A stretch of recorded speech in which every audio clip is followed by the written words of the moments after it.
여러분 안녕하세요. 햇살 가득한 집입니다. 장마가 끝난 줄 알았는데 끝이 아니었어요. 이틀째 비가 다시 내리고 있습니다. 8월 말 9월 초가 되면서 저는 다시 바빠졌습니다. 요즘에는 주로 파종을 비롯한 내년 정원을 준비하고 있습니다. 제가 주로 요즘에 파종하고 있는 씨앗들은 내년 봄에 피워줄 일년초들과 그리고 단연초 씨앗들이고요. 한켠에서는 단연초 어린 모종을 사서 심는 일도 하고 있습니다. 제가 오늘 여러분께 들려드릴 이야기는 1년차 초보 정원직이었던 제가 파종에 관한 자료를 찾아보았을 때 인터넷에 정말 많은 자료들이 있었습니다. 이런 방법 저런 방법 굉장히 다양했는데 되려 아무것도 모르는 저에게는 혼란스럽더라고요. 정보가 너무 많으니까. 저건 왜 저렇게 하고 이건 왜 이렇게 하지 했는데 제가 몇 년 파종을 해보면서 제 머릿속에 나름 체계가 잡혔습니다. 그래서 파종에 관한 방법들과 사례들에 관해서 말씀드리고요. 그것에 관한 장단점들, 제가 느꼈던 장단점들에 대해서도 말씀드리겠습니다. 그리고 고양이 파종을 하고 나면 고양이들이 땅을 파는 경우가 많거든요. 고양이들로부터 나의 모종을 지키는 일, 저의 노하우도 살짝 보여드리도록 하고, 그리고 마지막으로는 실제로 파종을 하는 방법에 관해서 보여드리도록 하겠습니다. 정말 초보분들, 한 번도 파종을 해보지 않은 분들이 보시면 도움이 되는 아주 기초적인 방법들에 대해서 영상에 담았습니다. 오늘 저의 이야기가 여러분들께 도움이 되기를 바라며 시작하겠습니다.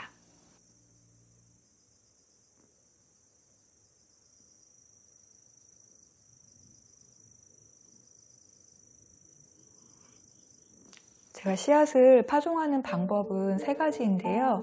첫 번째는 땅에다가 직접 씨앗을 뿌리는 직파 방법, 두 번째는 모종판에다가 파종을 하기도 하고요. 세 번째로는 이런 포트에다가 파종을 하기도 합니다. 제가 정원을 시작하면서 가장 먼저 해봤던 방법은 꽃씨를 땅에다가 직접 파종하는 직파였습니다. 텃밭을 하면서 여러 가지 작물을 키워봤던 경험으로 꽃씨도 땅에다가 직파하면 무나 당근처럼 잘 나올 거라고 생각을 했었어요. 정원을 시작하면서 이런저런 꽃씨들을 많이 구입을 했었고 구입을 한 씨앗들이 굉장히 소량씩 확보가 된 상태였는데 그것들을 용감하게 정원 전체에다가 구역을 나눠서 직파를 하고 물을 주면서 기다렸습니다. 근데 결과는 안 좋았어요. 거의 나오는 씨앗들이 없었고 그나마 발화가 잘 되어서 씩씩하게 컸던 거는 수레국화였습니다. 이 방법의 장점은 편안하다예요. 그러니까 모종판이나 포트에다가 상토를 채우고 이런 번거로운 과정들이 없기 때문에 편안한 게 장점이고 식물의 이식 횟수가 거의 없어요. 그러니까 본정원에다가 직접 직파를 했을 때에는 발화가 되면은 솎아주면서 키우기만 하면 되니까 그 개체는 이식을 한 번도 안 하고 그 자리에서 자라게 되는 거죠. 아니면 텃밭 한 귀퉁이에다가 직파를 해서 어느 정도 크면 본정원으로 들어가는 방법을 하기도 하는데 그런 경우에도 그 개체는 이식을 한 번밖에 안 하기 때문에 식물체에 주는 타격이 좀 적은 것 같았어요. 근데 단점으로는 물 관리하기가 어려웠었습니다. 아침에 씨앗을 뿌려놓고 아침에 물을 주고 나면 저녁이면 땅이 말라있는 경우가 많아서 물 관리가 어려웠고요.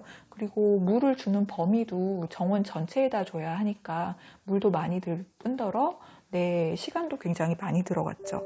그리고 세 번째로는 내가 키우는 씨앗의 새싹을 알아볼 수 없는 경우에 그 땅에서 올라오는 새싹이 꽃인 줄 알고 열심히 키워요. 근데 키우다 보면 풀이었던 경우가 굉장히 많았어요.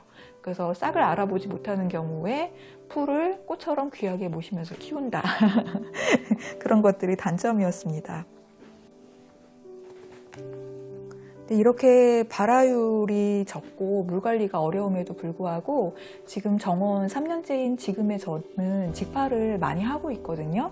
그 이유는 씨앗이 많아져서예요. 어느 정도 씨앗을 꽃을 내가 직접 키워서 채종을 한 경우에는 정말 많은 양의 씨앗을 확보할 수 있기 때문에 다량의 씨앗을 땅에다가 직파했을 때에는 어느 정도 모종을 건질 수가 있었어요. 그래서 지금은 가장 편안한 방법인 직파 방법을 많이 이용하고 있습니다. 밖에 자꾸 비가 와서 오늘 안에서 촬영을 하고 있는데 제가 여기다 지금 스탠드도 설치를 하고 그랬는데도 보이는 것들이 굉장히 어두워요. 요거는 모종판이에요. 모종 트레이라고도 부르고요. 요 구멍의 개수대로 해서 몇 구 이렇게 부르는데 요거는 40구짜리 모종판입니다. 제가 애용을 하고 있는 크기고요. 요게 좀 큰 편이에요. 그래서 모종을 어느 정도 크기를 좀 많이 키운 상태에서 이식을 할 수 있어서 애용하고 있습니다. 이 모종판에는 상토라는 흙을 넣어서 파종을 하는데요. 이게 지금 상토예요. 얘는 지금 젖어 있어서 약간 검게 보이고요. 이게 봉지에서 막 꺼낸 상토는 갈색빛을 띱니다. 얘가 들어있는 성분들이 피트모스나 코코피트 같은 유기물질하고 그리고 약간의 광물질과 약간의 비료가 들어있다고 해요. 그래서 얘가 좀 만져보면 굉장히 포실포실하고 좀 부드러운 특징이 있고요. 가벼워요. 일반 흙보다. 가볍고 그리고 물을 부어놨을 때 습도가 오래 머금고 있는 특징이 있더라고요. 아마도 이 토양 자체가 발화를 해서 식물이 뿌리를 뻗기에 좋은 조건을 가지고 있는 흙인 것 같습니다. 이 트레이에 파종을 할 때에는 여기에다가 상토를 붓고 나서 구멍 하나에 씨앗이 큰 경우에는 한 알, 그리고 씨앗이 좀 미세하거나 작은 경우에는 서너 알 정도 넣고 물을 주고 기다립니다. 그러고 나면 이제 발화가 시작이 되는데 이 전체에서 다 발화가 되는 게 아니라 제 꽃이마다 좀 다르긴 했지만 3분의 1에서 절반 정도는 끝까지 발화가 안 되고 빈칸으로 남아있는 경우가 굉장히 많았습니다.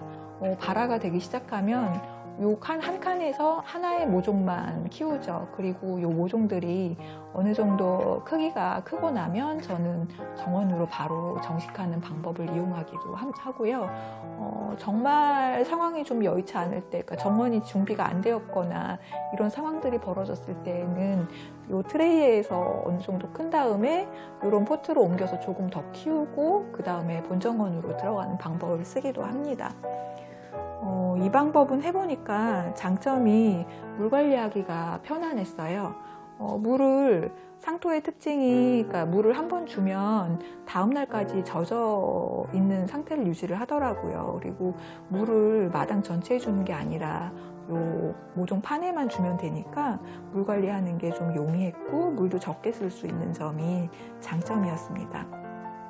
근데 뭐 단점은 얘가 생각보다 공간 차지를 많이 해요. 씨앗을 좀 몇 종 파종하고 나면 마당 전체에 이런 판들이 쫙 깔려 있거든요. 자리 차지를 많이 하는 게 단점이고 또 이식 횟수가 한 번에서 많으면 두 번까지도 전 하거든요. 근데 이식하는 과정에서 식물들이 좀 죽는 경우도 있고 몸살을 앓기도 하죠. 그리고 뭐니 해도 이 모종판에 상토 채우고 파종하고 이러는 거 자체가 좀 번거롭습니다. 그리고 또 키워보니까 요 칸의 흙 깊이가 요 정도잖아요. 요게 그러니까 날씨가 갑자기 확 더워졌거나 아니면 내가 외출을 해서 물을 제때 못 주었거나 하는 경우에 이게 흙이 마르면서 애써 키운 모종이 상하기도 하거든요. 그런 것들이 단점이었습니다. 세 번째 방법은 이 포트에다가 파종을 하는 방법입니다. 하나의 포트에 여러 개의 씨앗을 왕창 부어서 여기서 한꺼번에 발화를 시켜요. 발화를 하고 나면 마치 콩나물 시루에 콩나물들 들어있는 것처럼 다글다글하게 새싹이 모여있는 모양이거든요.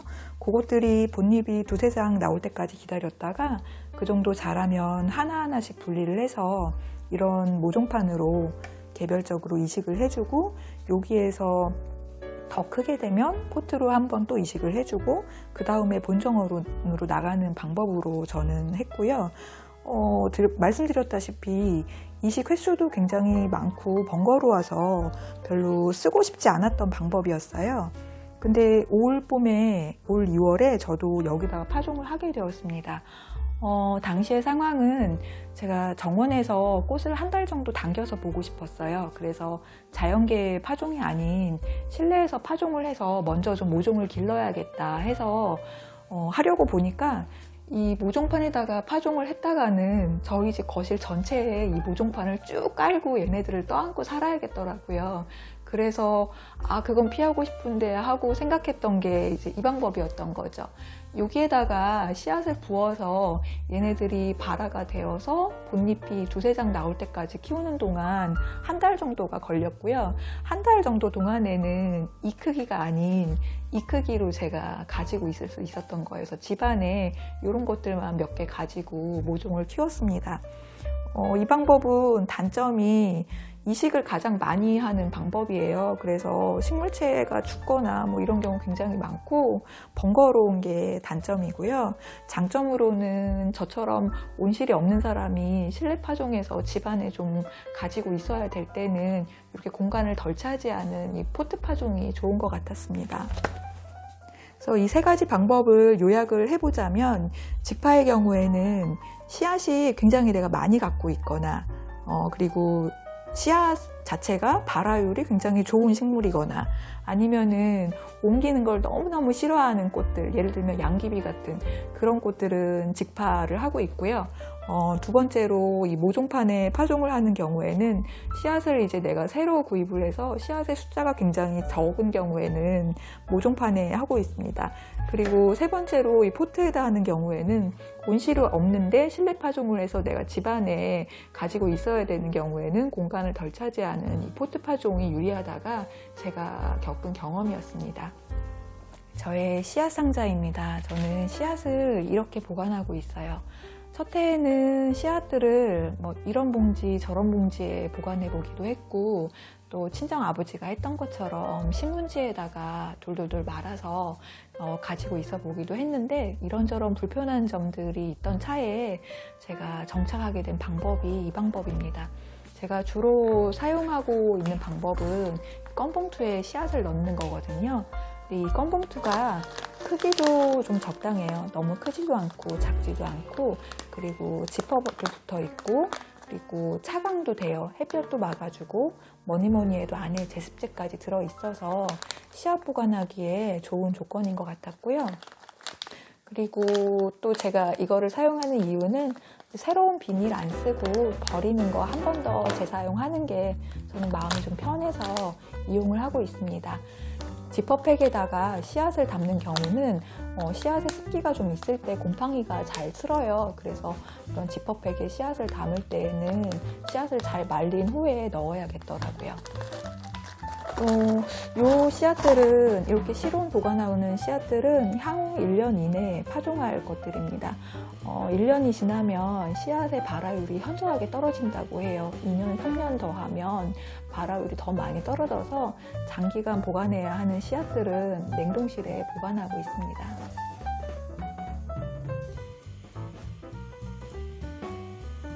이제부터는 밖에 나가서 직파하는 모습하고 모종판에다가 파종하는 모습들을 보여드릴 거고요.